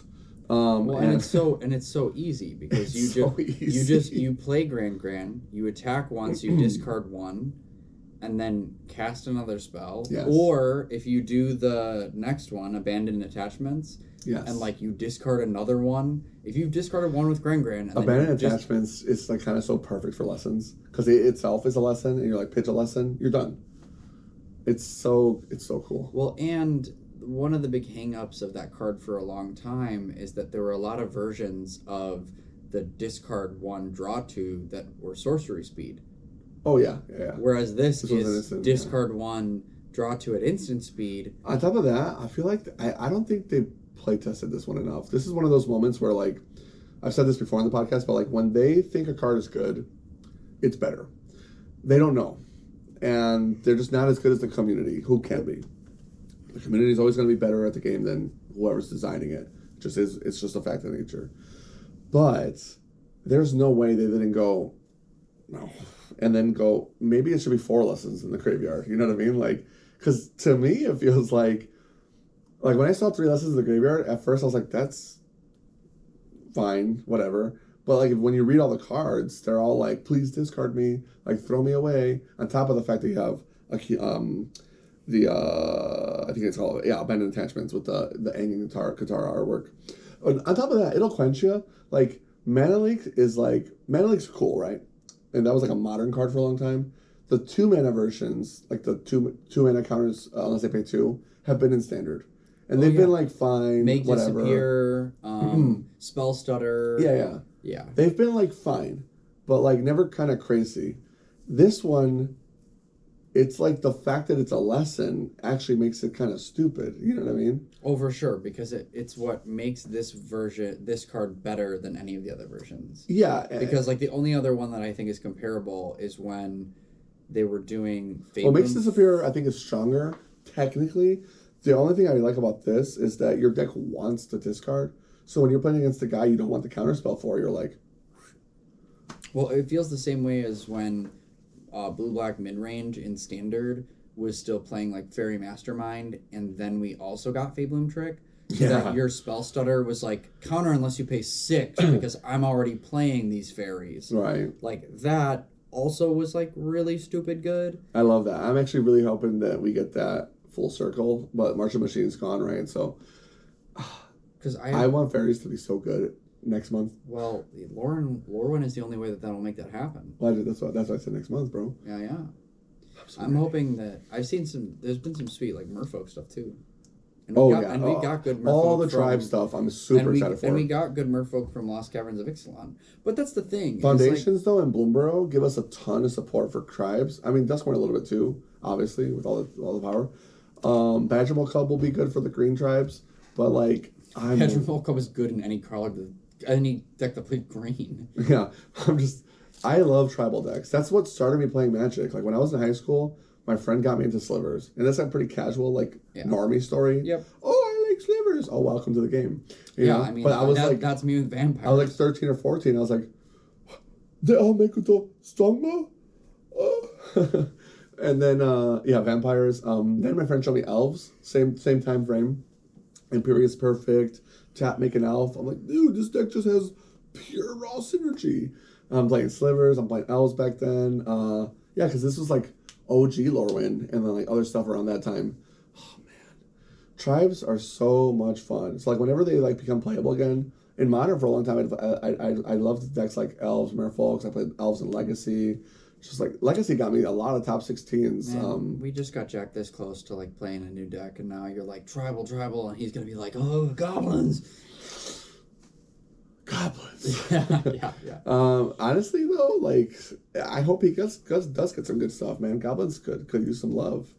Like just show them the love. Give Jack a meta where Goblins is the best deck, please.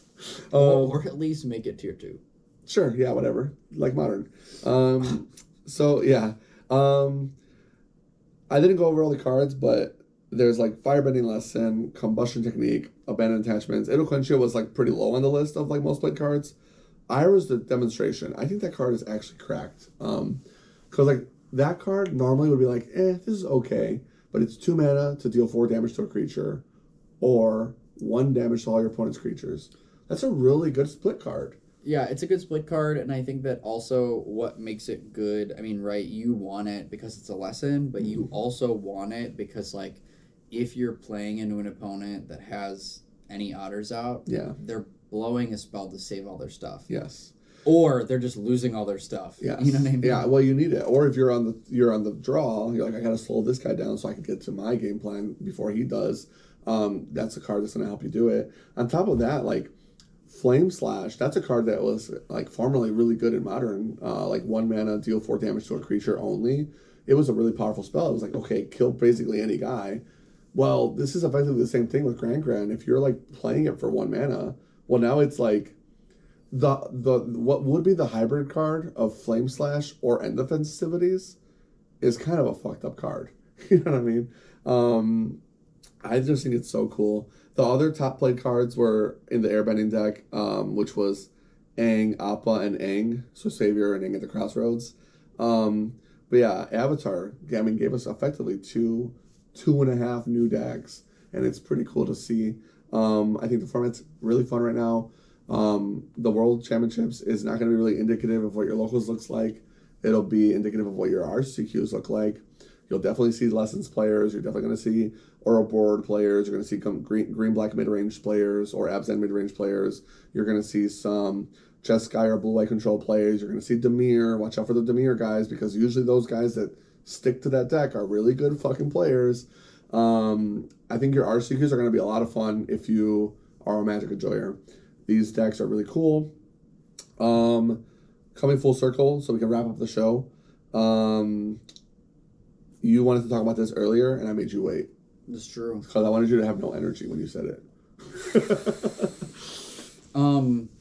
So the thing that, like, is only problematic to me, I don't disagree with you. I think Standard is really Disagree, cool. hit me. I think Standard is really cool. The only thing that, like, worries me about Standard is along the same lines of, like, what you and I have talked about for so long about the ban cadence. Yeah. Because for me, what I'm starting to see is every set, at least for the past year, right, is that the new sets that come out bring individual cards that warp the format around those cards. Sure. Like we had over this past year, Vivi, Quantum Riddler, Badger Mole Cub.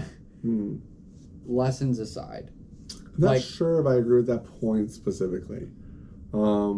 I just think that from what has been happening, there's been 1 or 2 cards that like become so heavily mainstays in like not just standard formats but eternal formats. I mean, Vivi was I not, I agree with you. Those cards are stronger, but like, Badger Mole Cub is like being played in every format. Gran is being played even in Legacy. Yeah, but we should be a little more realistic. To be fair, in Legacy, Badger Mole Cub is barely playable. Like definitely was a little overhyped, myself included. Only gets played in Cradle Control, which is not even a good deck. Sure, but like in Modern, but Modern, I don't think it's doing anything. It stepped into Yawgmoth. Yeah, but like, is Yawgmoth tier 1 now? No, it's not tier 1, but it's definitely it's definitely good. Yeah, it's definitely. I'm not trying to like. It's jumped up to like 6% of the meta. Pioneer now is playing Badger Mole Cub in the Selesnya Coco version because it turbos Coco even faster. True. I think is so cool. I want to do that so badly. Actually, Badger Mole with Coco is really cool. I wish Pioneer was a format. It's so cool. And now this. Quantum Riddler is a card that's played in every format. Yeah, Quantum Riddler for sure. But they gave us, with Edge of Eternities just in general, because it's not just that card, like I think that whole mechanic of warping, they were like, Evoke, we could do better than that. You know what I mean? Like it makes Evoke kind of look weak sometimes in some aspects. Because, well, I shouldn't say weak. They didn't have to give Evoke, oh, you can cast this guy later. You know what I mean? I think that's really what makes those cards so much stronger than they actually are. Well, yeah, because if you fail the Ephemerate, they like do whatever. you're like, oh, I'll do it anyway. Yeah, like if they're like, cool, Yes. counter the ephemerate, I can still cast this later. Yeah, I don't but like, lose the card. but like Riddler isn't doing anything broken in standard. It's good, but it's not breaking the format.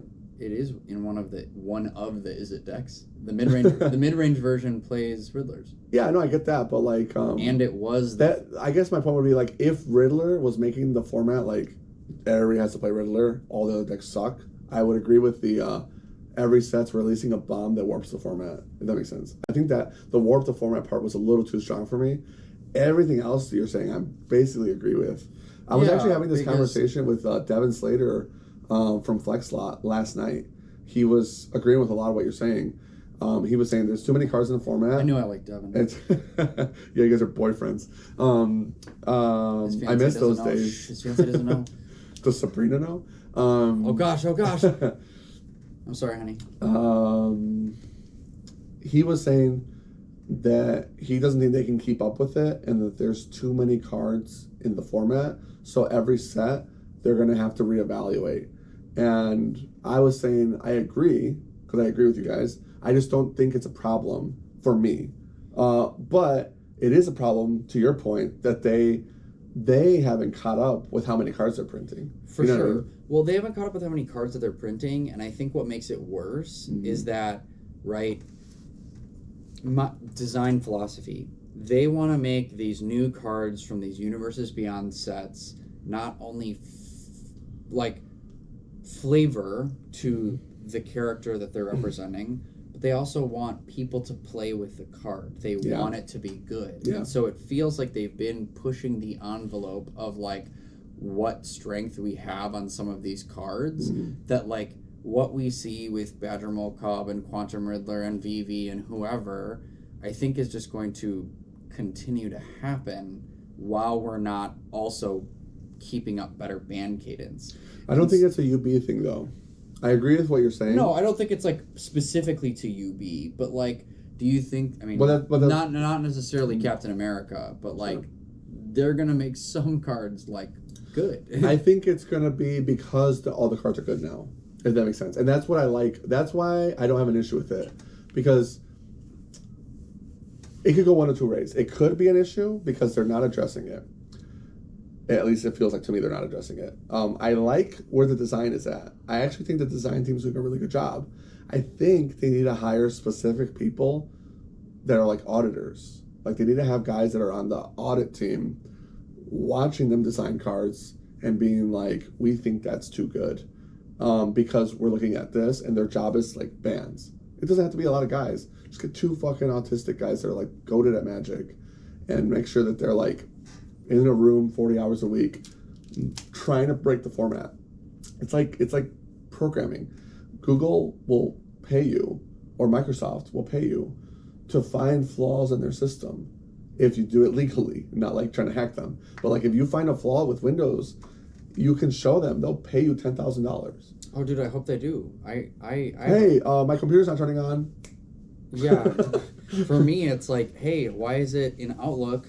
I go to find an attachment that I sent someone in an email. It's usually security issues where they're like trying to break through with like, and it doesn't pop up, so I have to close my email, reopen it just so I can see the own attachment I just sent someone. Your user interface will never be good because that if it's perfect, the team loses their job. Yeah, well, that is unfortunately the nature of that. Well, whoever is working on Outlook, you just should rope.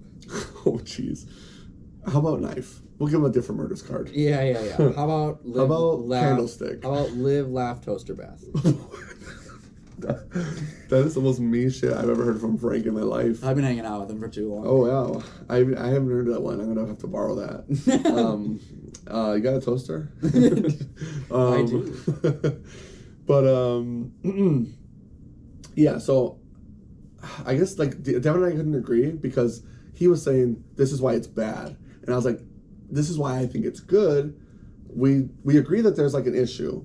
It's just that like I'm more in like the ban more cards, that's fine, but keep printing good stuff.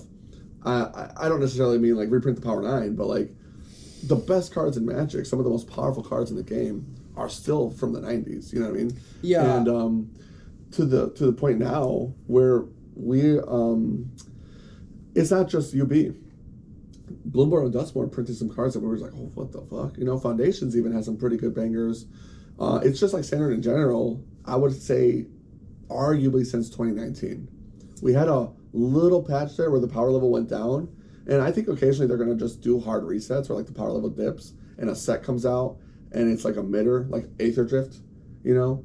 It had okay cards, but it wasn't like, dang, you know? Well, for me, right, I came back for Midnight Hunt and Crimson Vow. Yeah. And those were like... And those sets sucked. Yeah, those sets were awful. Yes. And then we got... That was like the dip in power level. Yeah, and then we Because got... we went into like, that was around Strixhaven, right? Yeah, but as soon Strixhaven, D&D. As soon as, like, Neon Dynasty came out, and we got, like, the Wandering Emperor, like, we were like... Yeah, but even those formats had bans. Like, they had to ban Faceless Haven, which was in Cal time. They banned Fable and Invoke Despair out of Standard. Dude, they banned the fucking Divide by Zero. They couldn't figure out how to do it, so they were like, "We can't be legal if you can't do it in real life."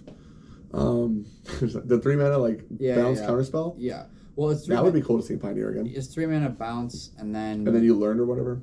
Yeah, it was learn 3 mana bounce a spell or bounce a creature or permanent. No, not permanent. It's like bounce a permanent or a spell. Not permanent, but yeah. Still, like that was a great card. But they were like, oh, you know what? We're not happy with where the format looks. We're going to ban. And, like, those cards were like... I mean, if you're talking about cards that get banned, those cards are not strong. You know what I mean? But, Faceless Haven, Divide by Zero, what was the other one? Those cards suck, kind of, like, compared to what we're doing now. In theory. But, like, if Faceless Haven was legal, people would probably play it. If Divide by Zero was legal, people would for sure play it. You know what I mean? Yeah, so I agree with your point. I think that I like really good Magic cards. I don't think that they should stop printing good cards. What I do think, though, is that because of the rate at which more sets are coming out, and there will be more cards, they aren't looking at how will this card affect this other card. They're just thinking they just can't. They can't. There's no way. No. They need a bigger team. Because, like, before, Standard was when Standard was boring, they were imprinting very many sets, and they probably had a bigger team. If I'm being honest, they probably fired people that work in that department. Right. Well, that's probably why they were like 1,200 employees that 1 year, a couple years ago. Well, when there's 4 sets a year, they can be like, oh, we'll wait a couple months before bans. We're at 7 sets now for this next year. Yeah, and I think the biggest issue that's coming to a head, if they don't start addressing the fact that they need to ban cards faster, if they're a problem.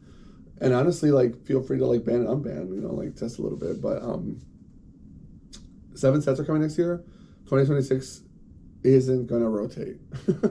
And it's supposed to, theoretically, because we're on the new rotation system with January 1st is rotation now.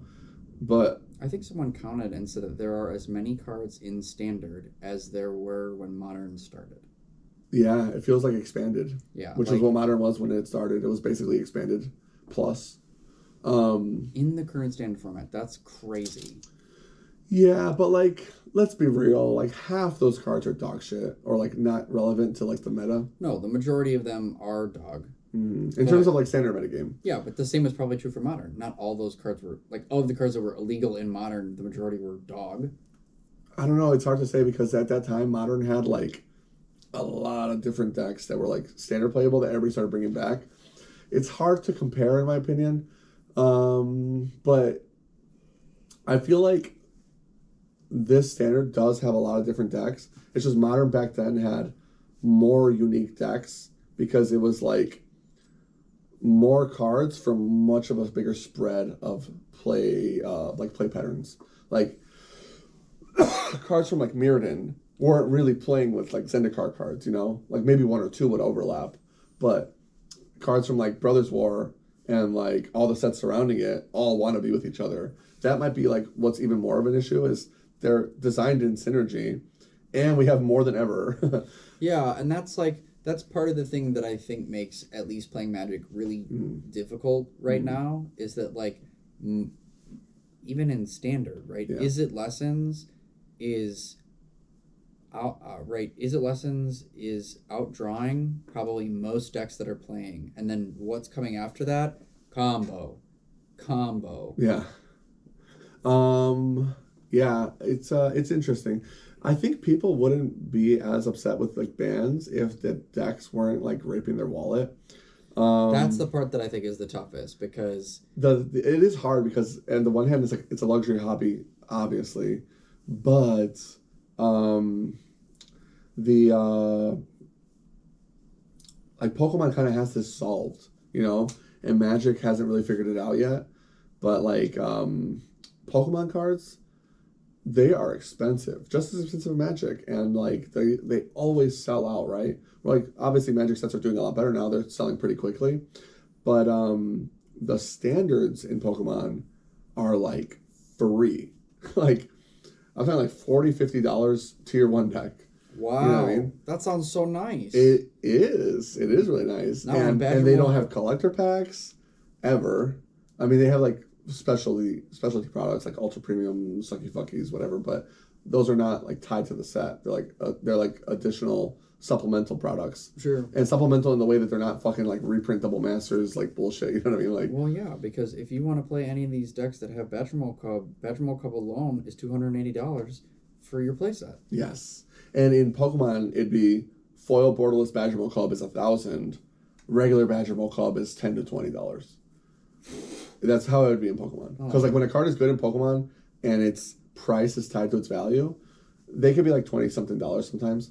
Like a good example of what that would be, there's this card called Pheasantipity. It's a like a purple bird Pokemon, and it has this ability where it's intentional recall on a guy that just sits on your bench. So like think of like you first of all they're free, so like think about like I don't know, like you just have an enchantment that just sits there, that's a ley line, and if they kill one of your guys, which in that game is a bigger deal. If they kill a guy and lava X you, then you get the recall. Because like in their game, kills get them points, and they only need 6 to win. And some guys give 2 points, so theoretically only 3. 3 points to win or whatever. But yeah, it's kind of crazy. And that card, not the most popular guy, and not even like high rarity, was like $20-$25. But every deck played one. You know what I mean? If that was Magic, every deck has to play this card. Even at 1, it'd be like $50 to $100. You know what I mean? Yeah. And so it's like, it's hard to strike that balance. And maybe Magic just has more players, but I'm finding it hard to believe Magic has more players than Pokemon because, well, I guess with Commander players maybe, but Pokemon gets crazy turnout for their standards, and their decks are still, it'll be like, the most expensive deck I've ever seen in Pokemon in my life is $100. Like so low rarity. Oh, that sounds so nice. So like I honestly think that might be like where the issue is, man. And I would love to like, because Riftbound's kind of similar. If Riftbound can keep that energy but like get more product out, it's looking similar to Pokemon in terms of like people want to get those overnumbered cards and the signed cards. Yeah, the only thing that like is expensive right now is the main thing is the proving ground. Yeah, I mean I went to another shop today because there's no product anywhere, and I was like, oh, I'll look for some Star Wars singles. I hope the next series packs are literally like the 30 most expensive cards, F&M promos, but like random. Yeah. That would be kind of nice. Because if they did series packs like Pokemon does or like Magic, that helps the prices a lot. Or it makes you feel good as a player. You rip a fucking pack and it's a Bloodthirsty Conqueror from a promo pack. You're like, thanks for the $30, you know? Yeah. Or it makes the card cheap and then everybody can still afford it. Yeah, because I didn't see any of those Star Wars cards that I wanted for this deck that I'm going to play for the when you were ripping for your from your pricing. Yeah, and then they had a showstopper, and like I quickly checked what TCD was showing to be like, oh, could I get this? $61. No, I'll come back. Oh, for Riftbound. Yeah, which is funny because like Star Wars, because they're printing too much product, it's like even the showcases are like worthless, you know. Oh my gosh, the card that like last set was like $60. I traded it to someone tonight. 16. Yeah. And I was like, this card is a bomb of a bomb. They are addressing their game issues supposedly, so I'm really like we talked about last time, and that's coming up soon.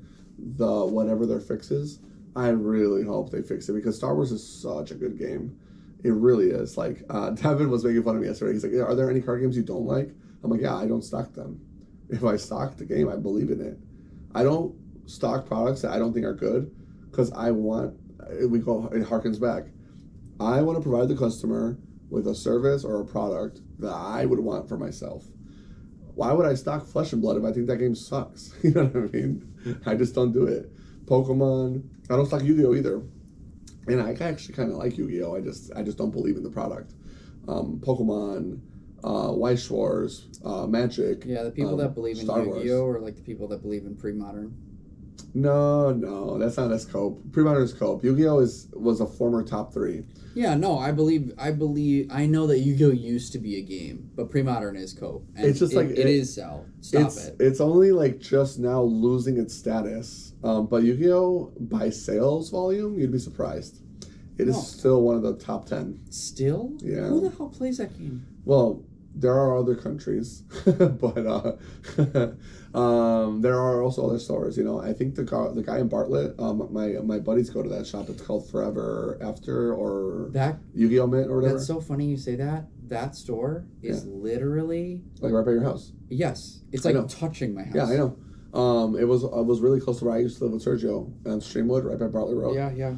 But so Yu-Gi-Oh Mint, that store, he gets like a ton of people for Yu-Gi-Oh, is my understanding. When I go by, it does always look like there are people in there playing. Yeah, and for what it's worth, I like Yu-Gi-Oh personally. I like the lore, I love the TV show, the cards are cool. I wish they were not tiny sized.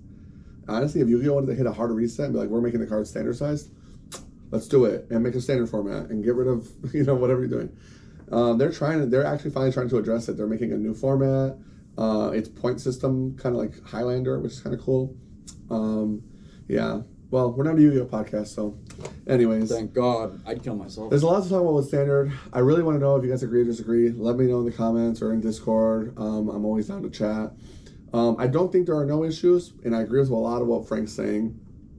We have problems with Standard, and there's more than one solution. So I really hope that they do something. Yeah. Well, I'm just hoping that they're not like in it for the quick buck so hard. They are. We'll see. We'll see. Man. I have some hope that there's at least one person that's like, hey, what if we don't kill the game? Which kill the game for me would be if the competitive scene dies. But the commander scene is never going anywhere. Like, the game is effectively immortal. It's not going anywhere, which is cool for me as a store owner. I'd like to be able to eat in the future, but you know what I mean? Like, yeah. Man, I don't want them to keep making decisions that hurt the competitive players so much that they all give up. I feel like people would be willing to spend the money if they were like, damn, the game is awesome, the gameplay's good, I'm in it for the long haul. I'll update my deck for the next one 2 months from now, whatever. We'll see. I don't know, anything else you want to add? No, dude. Well, I think the game looks good right now. Standard is really fun. Get some RCQs in. I want to end up on a positive note. Yeah, I'm excited to go play. Yeah. I mean, I've got a couple Me that too, I'm going to sign up if for. my new employee is actually can cover me on Saturdays, I might try to come some. Well, with that being said, that's our episode. Sorry it took so long. Sorry if I was a little spazzy. Just kind of slap happy. Got like 5 hours of sleep almost every day this week. Oh, no. It is what it is. We love you guys. Thank you so much for watching.